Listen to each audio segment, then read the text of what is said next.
ಸಾರ್ವತ್ರಿಕವಾಗಿ ಸರ್ವ ನ್ಯಾಯವ ನೀಡು ತಾಯೇ.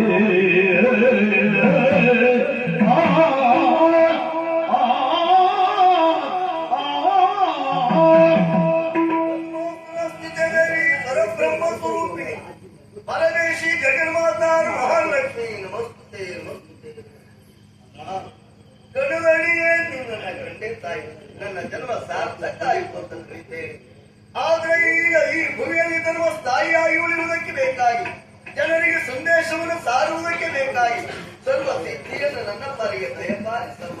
ಅದರ ಜೊತೆಯಲ್ಲಿ ಎಲ್ಲಿಯೋ ಇದ್ದ ನನ್ನನ್ನು ಇಲ್ಲಿಯವರೆಗೆ ಕರೆಸಿಕೊಳ್ಳುವ ಕಾರಣಗಳೇನು? ನನ್ನಿಂದ ಆಗಬೇಕಾಗುವುದು ಯಾವುದು? ಶ್ರೀಮುಖದಿಂದಲೇ ಆಜ್ಞೆ ಆಗಲಮ್ಮ. ನಗಿಸಿರುವ ಧರ್ಮದ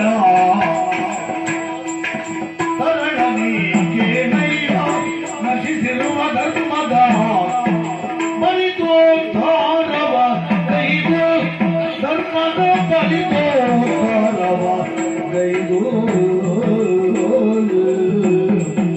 ಪರಮ ಭಕ್ತರಿಗೆಲ್ಲ ಸಾಕಾರ ಪೂಜೆಯ, ಪರಮ ಭಕ್ತರಿಗೆಲ್ಲ ಸಾಕಾರ ಪೂಜೆಯ ವಿರೋಧಿಸುವಂತಾಗಬೇಕು.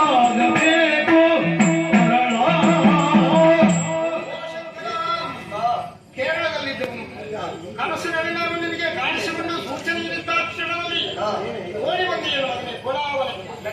ನಿನ್ನನ್ನು ಕರೆಸಿಕೊಳ್ಳುವುದಕ್ಕೆ ಕಾರಣ ಏನು ಮಗನೇ? ಈ ಪ್ರಪಂಚವನ್ನು ನೋಡಿದ್ದೀರ, ಧರೆಯಲ್ಲಿ ಧರ್ಮವಿಲ್ಲ, ನೀತಿ ಇಲ್ಲ, ನ್ಯಾಯವಿಲ್ಲ, ಅನ್ಯಾಯವೇ ಅಧಿಕವಾಗುತ್ತಾ ಇದೆ. ಮನುಕುಲದಲ್ಲಿ ಧರ್ಮ ಪ್ರಜ್ಞೆ ಎನ್ನುವುದು ಕುಂಠಿತವಾಗಿದೆ ಮಗನೇ. ಧರ್ಮ ಸ್ಥಾಪನೆ ಆಗಬೇಕು, ಪ್ರತಿಯೊಬ್ಬರಲ್ಲಿಯೂ ಧರ್ಮ ಪ್ರಜ್ಞೆ ಎನ್ನುವುದು ಮೂಡಬೇಕು ಅಂತ ಆದ್ರೆ ನೀನು ಧರ್ಮ ಕಾರ್ಯವನ್ನ ಮಾಡಬೇಕು ಮಗು. ಈಗಾಗಲೇ ಗೋಳಾವಲಿರುವಂತ ಸ್ಥಳದಲ್ಲಿ ಜ್ಯೋತಿರ್ಲಿಂಗದಲ್ಲಿ ನಾನು ಆವಿರ್ಭಾವಗೊಂಡಿದ್ದೇನೆ ಮಗನೇ. ಹಾಗೆಯಂತೆ ರೈತವಾದಂತಹ ಸ್ವರ್ಗರೇಖೆಯಿಂದ ಕೂಡಿದ ಜ್ಯೋತಿರ್ಲಿಂಗದಲ್ಲಿ ನಾನು ನೆಲೆಗೊಳ್ಳುತ್ತೇನೆ ಮಗನೇ. ಯಾಕಂತ ಹೇಳಿದ್ರೆ ಇದುವರೆಗೆ ನನ್ನ ಈ ಸ್ವರೂಪವನ್ನು ನನ್ನ ರಕ್ತಕೋಟಿಗಳು ಕಾಣ್ತಾ ಇದ್ದರು. ತನ್ನ ಸಾಕಾರವನ್ನು ಕಂಡು ನಾನು ನಡೆಯುತ್ತಾ ಇದ್ದಾರೆ. ಮುಂದಿನ ಯುಗಗಳಲ್ಲಿ ನನ್ನನ್ನು ಈ ಸ್ವರೂಪದಿಂದ ಕಾಣೋದಕ್ಕೆ ಸಾಧ್ಯ ಆಗುವುದಿಲ್ಲ. ಭಕ್ತಾದಿಗಳಿಗೆ ನನ್ನ ಸಾಕಾರ ಪೂಜೆ ಆಗಬೇಕು ಅಂತ ಆದ್ರೆ ಜ್ಯೋತಿರ್ಲಿಂಗದ ಎದುರುಗಡೆಯಲ್ಲಿ ಪಂಚಲೋಹದಿಂದ ನನ್ನ ಪ್ರತಿಮೆಯಿಂದ ನನಗೆ ಪ್ರತಿಷ್ಠಾಪನೆಯನ್ನು ಮಾಡು.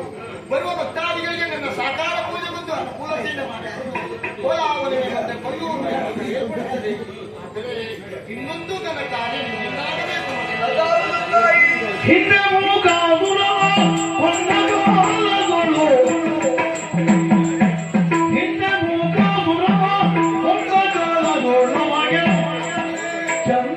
ವಚನವಾಗಿದ್ದೆ ಚಂದನು ವಚನವಾಗಿದ್ದೆ.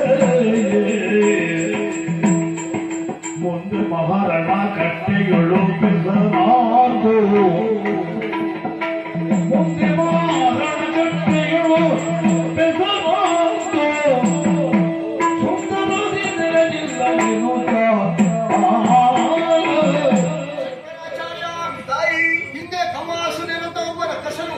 ನನ್ನ ಪರಮಭಕ್ತನಾದ ನನ್ನ ಕುರಿತು ತಪಸ್ಸನ್ನು ಆಚರಿಸಿ ನನ್ನಿಂದಲೇ ವರವನ್ನು ಪಡೆದ. ಆದರೆ ವರ ಗರ್ವಿಷ್ಠನಾಗಿ ಲೋಕ ಕಂಟಕನಾಗಿ ದುಷ್ಟನಾಗಿ ಆತ ಮುಂದರದ ಲೋಕವೇ ಕತ್ತರಿಸಿದಂತಹ ಸಂದರ್ಭ. ಆ ದುಷ್ಟನನ್ನ ನಾನೇ ಕೊಲ್ಲೋದಕ್ಕೆ ಮುಂದಾದೆ. ಆ ಹೊತ್ತಿನಲ್ಲಿ ನನ್ನನ್ನು ಕಂಡು ತನ್ನ ತಪ್ಪಿನ ತಿಳುವಳಿಕೆ ಅವನಿಗಾಗಿ ಬೇಡಿಕೊಂಡ, ಶರಣಾದ, ಸಾಯಲಿಕ್ಕೆ ಸಿದ್ಧನಾದ. ಅವನನ್ನು ಕೊಲ್ಲುವ ಕಾಲದಲ್ಲಿ ಅವನ ಬೇಡಿಕೆಯಂತೆ ನಾನು ಒಂದು ವರವನ್ನು ಕೊಟ್ಟುಕೊಂಡಿದ್ದೇನೆ, ಮೋಕ್ಷವನ್ನು ಕೊಡುತ್ತೇನೆ ಎನ್ನುವ ಹಾಗೆ ಅವನಲ್ಲಿ ಮಹಾರಣವನ್ನೇ ನಾನು ಮಾಡಿದೆ. ಮಹಾರಣದ ಮೂಲಕವಾಗಿ ಅವನಲ್ಲಿ ನಡೆದಿದ್ದಾನೆ. ಯಾವ ಸ್ಥಳದಲ್ಲಿ ಮಹಾರಣ ನಡೆಯಿತು ಅದು ಅಲ್ಲೊಂದು ಕಟ್ಟೆಯನ್ನು ನಿರ್ಮಾಣವಾಗಿದೆ. ಅದುವೇ ಮಹಾರಣ ಕಟ್ಟೆ. ಕಾಲಾನಂತರದಲ್ಲಿ ಅದು ಮಾರಣ ಕಟ್ಟೆ ಎಂದು ಕರೆಯಲ್ಪಡುತ್ತದೆ. ಆ ಮಾರಣ ಕಟ್ಟೆಯ ಬಳಿಯಲ್ಲಿ ಈಗಾಗಲೇ ಅವನು ಬ್ರಹ್ಮಶಿಲೆಯಾಗಿ ಬಿಟ್ಟಿದ್ದಾನೆ. ಮಾರಣ ಕಟ್ಟೆಗೆ ಹೋಗಿ ಬ್ರಹ್ಮಶಿಲೆಗೊಂದು ಕಲೆಯನ್ನು ಕೊಡು, ಅದಕ್ಕೆ ಈಶ್ವರತ್ವವನ್ನು ಕೊಟ್ಟು ಬ್ರಹ್ಮಲಿಂಗೇಶ್ವರ ಎನ್ನುವುದಾಗಿ ಅದನ್ನು ಪ್ರತಿಷ್ಠಾಪನೆಯನ್ನು ಮಾಡು. ಆ ಸ್ಥಳದ ದೇವನು ಬ್ರಹ್ಮಲಿಂಗನಾಗುತ್ತಾನೆ. ಅಲ್ಲದೆ ಅವನ ಒಂದು ಹೊತ್ತಿನಲ್ಲಿ ದಾನವನ ದೇಹದಿಂದ ಹೊರಚಿಮ್ಮಿದ ರಕ್ತದಿಂದ ಅದೆಷ್ಟೋ ಭೂತಗಣಗಳನ್ನು ಹುಟ್ಟಿ ಮಾನವತೆಯಲ್ಲಿ ನೆಲೆಯಿಲ್ಲದೆ ಸುಳಿಯುತ್ತಾ ಇದ್ದಾರೆ. ಆ ಎಲ್ಲ ಭೂತಗಣಗಳನ್ನ ಬ್ರಹ್ಮಲಿಂಗನ ಸಂವಿಧಾನದಲ್ಲಿ ನೀನು ಪ್ರತಿಷ್ಠಾಪನೆಯನ್ನು ಮಾಡು. ಮಾನಗಟ್ಟೆ ಎನ್ನುವುದು ಪುಣ್ಯಕ್ಷೇತ್ರವಾಗುತ್ತದೆ, ಗಣ್ಯಕ್ಷೇತ್ರವಾಗುತ್ತದೆ. ಈ ಸ್ವರೂಪದಿಂದ ಕಾಣಿಸಿಕೊಂಡಂತ ಈ ಮುಖಾಂಬಿಕೆ ಮತ್ತೆ ಹೀಗೆ ನಾನು ಕಾಣಿಸಿಕೊಳ್ಳುತ್ತಿಲ್ಲ. ಕಾಣುವಂತ ಈ ಜ್ಯೋತಿ